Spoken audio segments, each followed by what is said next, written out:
ভারতের রাজধানী দিল্লিতে বিধানসভা নির্বাচনের অধিকাংশ বুথফেরত জরিপে এগিয়ে বিজেপি। বুথফেরত জরিপের ফল মিলে গেলে দীর্ঘ প্রায় ৩ দশক পর দিল্লির ক্ষমতায় আসতে পারে দলটি।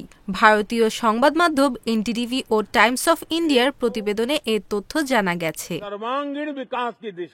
প্রতিবেদনে বলা হয়, অরবিন্দ কেজরিওয়ালের আম আদমি পার্টিকে হারিয়ে দিল্লিতে বিজেপি ক্ষমতায় আসতে চলেছে বলে অধিকাংশ বুথফেরত জরিপে আভাস মিলেছে। বেশিরভাগ পরিসংখ্যানই বলছে ২৭ বছর পর বিজেপির বিজয় নিশান উঠতে চলেছে রাজধানীতে। তবে আগামী ৮ ফেব্রুয়ারি ফলাফলের পর স্পষ্ট হবে দিল্লি ভোটের প্রকৃত চিত্র। গতকাল বুধবার দিল্লির ৭০টি বিধানসভা আসনে ভোটগ্রহণ হয়েছে। সেখানে নিরঙ্কুশ সংখ্যাগরিষ্ঠ ম্যাজিক সংখ্যা ৩৬টি।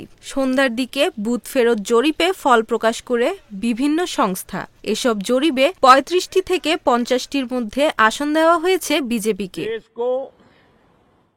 জরিপ সংখ্যা ম্যাট্রিক্সের এক্সিট পোল অনুযায়ী বিজেপি পেতে পারে ৩৫ থেকে ৪০টি আসন, আপ পেতে পারে ৩২ থেকে ৩৭টি আসন, কংগ্রেস পেতে পারে ০ থেকে ১টি আসন। চাণক্যের এক্সিট পোল অনুযায়ী বিজেপি পেতে পারে ৩৯ থেকে ৪৪টি আসন, আপ পেতে পারে ২৫ থেকে ২৮টি আসন, কংগ্রেস পেতে পারে ২ থেকে ৩টি আসন এবং ডিভি রিসার্চের জরিপ অনুযায়ী বিজেপি পেতে পারে ৩৬টি থেকে ৪০টি আসন, আপ পেতে পারে ২৬টি থেকে ৩৪টি আসন, কংগ্রেস পেতে পারে ০ আসন।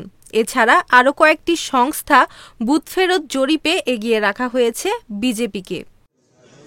এবার দিল্লিতে বিধানসভা নির্বাচনে আপ কংগ্রেস ও বহুজন সমাজ পার্টি ৭০টি আসনেই লড়ছে, আর বিজেপি প্রার্থী দিয়েছে ৬৮টি আসনে। ২০১৫ ও ২০ সালে দিল্লিতে বিধানসভা ভোটে জিতেছিল আপ।